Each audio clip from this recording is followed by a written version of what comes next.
चाहे आपने अपनी जिंदगी में ये सर्फ यूज न किया हो, बट मुझे उम्मीद है कि बचपन में देखा गया ये ऐड तो आपको जरूरी याद होगा। Nirma washing powder, Nirma washing powder, Nirma दूध सी सफेदी निर्मा से आए, रंगीन कपड़ा भी पिल जाए।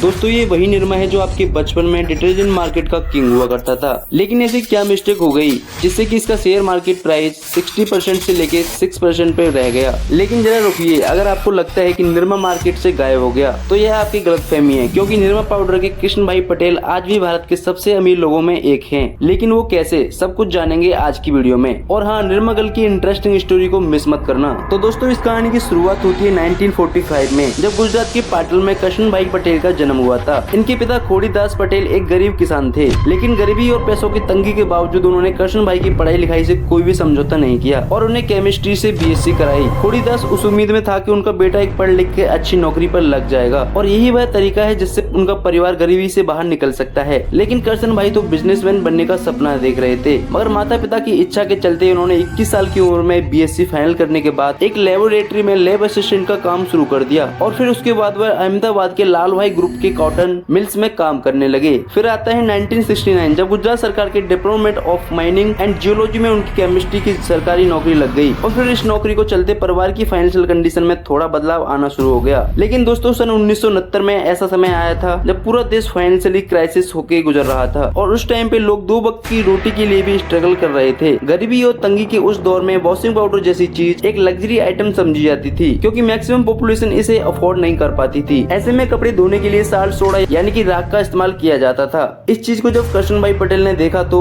उन्हें अपने केमिस्ट वाली नॉलेज का इस्तेमाल करते हुए एक प्रॉब्लम सॉल्विंग प्रोडक्ट बनाने की सोची, जो था सस्ता इफेक्टिव वॉशिंग पाउडर। अपने इस आइडिया को हकीकत में बदलने के लिए दिन भर अपनी जॉब और फिर शाम को वॉशिंग पाउडर बनाने के लिए एक्सपेरिमेंट किया करते थे। उसी दौरान एक दिन उनकी बेटी निरूपा जब स्कूल से घर लौट रही थी तो एक कार ने उन्हें जोरदार टक्कर मार दी और इस एक्सीडेंट में निरूपा की मौके पर ही मौत हो गई। और फिर क्या था, कृष्ण भाई पूरी तरीके से टूट गए। उनके अंदर एक आग सी लग गई कि भले ही उनकी बेटी इस दुनिया में नहीं रही, लेकिन उसके नाम से इतना बड़ा बिजनेस एम्पायर खड़ा करूंगा कि भारत में हर कोई उसकी बेटी का नाम जानेगा। कृष्ण भाई एक केमिस्ट थे। उन्होंने जब मार्केट को एनालाइज किया तो महसूस किया कि लोगों को एक सस्ते डिटर्जेंट पाउडर की सख्त जरूरत है, क्योंकि अमीरों के डिटर्जेंट पाउडर सर्फ के अलावा मिडिल क्लास के लिए मार्केट में कोई दूसरा ऑप्शन नहीं था। कुछ सस्ते डिटर्जेंट केक अगर अवेलेबल भी थे तो उसमें मौजूद फास्फेट और केमिकल्स स्किन और एनवायरमेंट के लिए काफी खतरनाक थे। बस दोस्तों फिर क्या था, कृष्ण भाई को इसमें एक अवसर दिखा और वे तुरंत ही अपने बैकयार्ड में डिटर्जेंट पाउडर को बनाने में जुट गए और कुछ दिन अलग अलग केमिकल्स के साथ एक्सपेरिमेंट करने के बाद आखिरकार वो एक जबरदस्त वॉशिंग पाउडर का फॉर्मूला खोजने में सफल हो गए। इसके बाद साल 1969 में उन्होंने अपने इसी पीले रंग के वॉशिंग पाउडर को पैक करके निर्मा नाम से बेचना शुरू कर दिया। और दोस्तों यहाँ आपकी जानकारी के लिए बता रहे हैं कि निर्मा एक पैकेट का नजर आने वाली छोटी सी बच्ची कोई काल्पनिक बल्कि कृष्ण भाई पटेल की बेटी निरूपा थी, जिसका एक असली फोटो है। दोस्तों कृष्ण भाई जहाँ नौकरी करते थे उनके घर से उनकी दूरी लगभग 15 किलोमीटर थी, इसलिए वह ऑफिस जाते और आते समय साइकिल पर निर्मा वॉशिंग पाउडर रखकर उसको बेचा करते थे। और जैसे जैसे बिक्री बढ़ने लगी उनको समझ आ गया कि नौकरी और बिजनेस दोनों काम एक साथ नहीं हो सकते और इसलिए कृष्ण भाई ने बिजनेस पे अपना फोकस बढ़ाने के लिए सरकारी नौकरी छोड़ दिया। वो अपने बैकयार्ड में खुद वॉशिंग पाउडर बनाते, उसे पैक करते थे और गली गली घर जाकर बेचा करते थे। उनके सामने अब नया चैलेंज था कि निर्मा को पूरे भारत में एक्सटेंड कैसे किया जाए। इसके लिए उन्होंने कुछ सेल्समैन को एक्वायर किया और 2 बहुत ही ज्यादा रिस्की बिजनेस स्ट्रेटेजी पे काम किया। सबसे पहले तो उन्होंने मार्केट में मौजूद सर्फ वॉशिंग पाउडर के 13 रुपीज पर किलो के सामने अपनी निर्मा की कीमत सिर्फ 3 रुपए किलो रखी, क्योंकि उस समय 13 रुपए एक मिडिल क्लास फैमिली के लिए बहुत बड़ी रकम थी और सस्ते डिटर्जेंट का कोई ऑप्शन मार्केट में मौजूद ही नहीं था। लेकिन इस सब को देखने के बाद लोगों को एक मैसेज भी मिला कि मिडिल क्लास के लिए भी एक कंपनी मार्केट में आ गई है। हालांकि हिंदुस्तान लीवर निर्मा कंपनी को बिल्कुल सीरियसली नहीं लिया गया, क्योंकि उनके सामने उसे समय निर्मा की कोई हैसियत ही नहीं थी। निर्मा का बिजनेस सिर्फ उनके शहर और आसपास के कुछ गाँव में ही चल रहा था, जबकि हिंदुस्तान लीवर का डिटर्जेंट पाउडर एक प्रीमियम सेगमेंट का टारगेट करके पैन इंडिया बेचे जाने वाला प्रोडक्ट था, जिसका रेट वह 4 गुना गिरा के अपना मार्केट खराब नहीं कर सकते थे। उनकी दूसरी स्ट्रेटेजी यह थी कि वह दुकानदार को अपना प्रोडक्ट मनी बैक गारंटी के साथ उधार में देने के लिए लिए राजी थे कि क्वालिटी से सेटिस्फाई नहीं होने पर वो पूरे पैसे वापस करने की गारंटी लेंगे। लेकिन निर्मा डिटर्जेंट की क्वालिटी इतनी अच्छी थी कि वह एक बार इस्तेमाल करने के बाद कोई भी इसे वापस नहीं करता था। फिर क्या था, दुकानदार सर्फ के अलावा निर्मा को भी अपनी दुकान में रखने लगे और फिर क्या था, देखते ही देखते निर्मा गुजरात के अलावा बाहर के स्टेट्स में भी बहुत तेजी से बिकने लगी। लेकिन कुछ ही दिनों बाद करशन भाई की यह स्ट्रेटेजी उनके गले की हड्डी बन गई। दरअसल रिटेलर्स उनसे माल तो ले लेते थे, सेल्स भी अच्छी खासी थी, लेकिन समय से पेमेंट करने में आनाकानी करने लगे क्योंकि उस समय तक कंपनी की कोई ब्रांड वैल्यू नहीं बन पाई थी और रिटेलर को यह डर था कि माल न बिकने के कारण कहीं उनका नुकसान न हो जाए। और इसका असर ये हुआ कि कंपनी का कैश फ्लो नेगेटिव में चला गया और प्रोडक्शन में भी काफी गिरावट आ गई। फिर करशन भाई के मास्टर स्टॉक ने उन सारे रिटेलर्स को घुटनों पे ला दिया। दोस्तों, कंपनी के कैश फ्लो की पॉजिटिव में लाने के लिए करशन भाई पटेल ने सबसे पहले एक काम किया कि उन्होंने मार्केट में अपने लगभग 90% स्टॉक को वापस कंपनी में मंगवा लिया और सारा माल वापस आ जाने के बाद उन्होंने अपने पहले टीवी कमर्शियल सबकी पसंद निर्मा को लॉन्च कर दिया। इस एड ने मार्केट में तहलका मचा दिया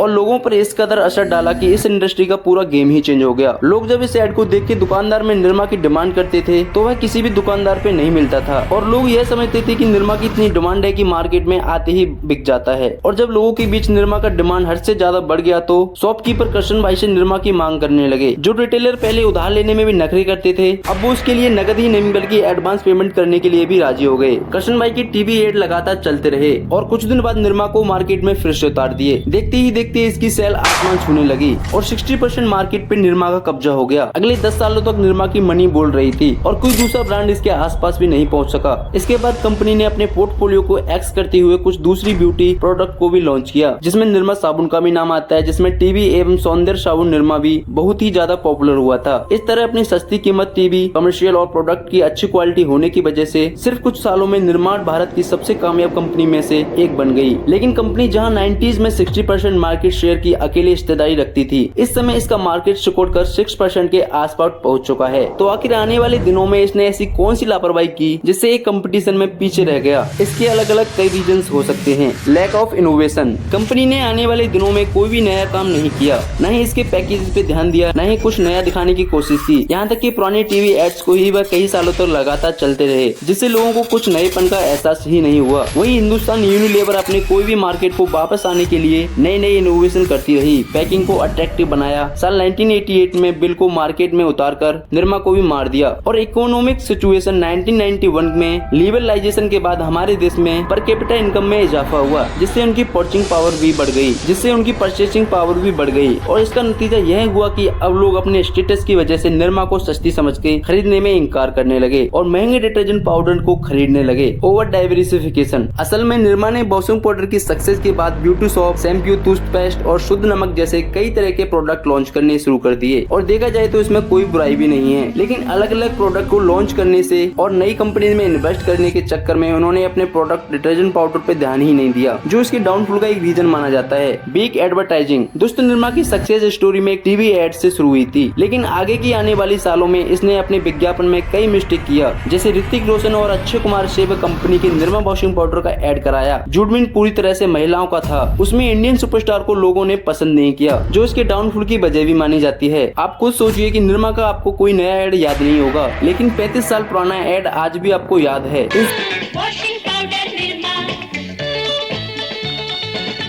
सभी के अलावा निर्मा के फेल होने का एक और रीजन था, मार्केट में चल रहा 2 कंपटीशन में मौजूद थे, आईटीसी, अजोल और गोदरेज जैसी बड़ी कंपनी, जिसको निर्मा आज की डेट में बीट नहीं कर रहा था। दोस्तों निर्मा भले ही अपने डिटर्जेंट पाउडर और पर्सनल केयर बिजनेस में अपना मार्केट शेयर खो चुकी है, लेकिन यह कहना कि निर्मा ग्रुप खत्म हो गया है बिल्कुल गलत है। करशन भाई और उनके दोनों बेटे राकेश और हिरण भाई पटेल ने मिलकर आज निर्मा ग्रुप को कई सेक्टर में एक लीडिंग पोजीशन पर लाके खड़ा कर दिया है। साल 2003 में गुजरात के अहमदाबाद में निर्मा यूनिवर्सिटी की शुरुआत हुई, जिससे आज 10,000 से भी ज्यादा स्टूडेंट पढ़ाई करते हैं। 2004 में स्टार्ट हुई निर्मा की फार्मेसी कंपनी, जिसका नाम है निर्लाइफ। निर्मा ने अपना नमक लॉन्च किया, जिसका नाम है निर्मा शुद्ध है। और 2014 में स्टार्ट हुआ था निर्मा का सीमेंट बिजनेस, जो आज इंडिया की 5th लार्जेस्ट सीमेंट मेकर है। दोस्तों आज निर्मा का विशाल बिजनेस अंपायर करशन भाई के दिन रात की उसे मेहनत का नतीजा है, जो उन्होंने अपने कंफर्ट जोन से बाहर निकलकर किया था। बेटी की मौत से वो टूट के बिखरे नहीं, बल्कि और मजबूती से आगे बढ़ के मार्केट की जरूरतों को समझा और निर्मा को एक ब्रांड बना दिया। तो दोस्तों आज की वीडियो बस यहीं तक है। Thank you so much for watching this video. अपना वैल्यूएबल टाइम देने के लिए बहुत बहुत धन्यवाद। अगर आपको वीडियो अच्छी लगी हो तो लाइक कीजिए, अगर अच्छी नहीं लगी तो डिसलाइक कीजिए। इस वीडियो को अपने दोस्तों के साथ शेयर कीजिए, चैनल को सब्सक्राइब कीजिए, बेल नोटिफिकेशन को ऑन कर लीजिए ऐसे ही नॉलेजेबल वीडियो देखने के लिए। Thank you so much.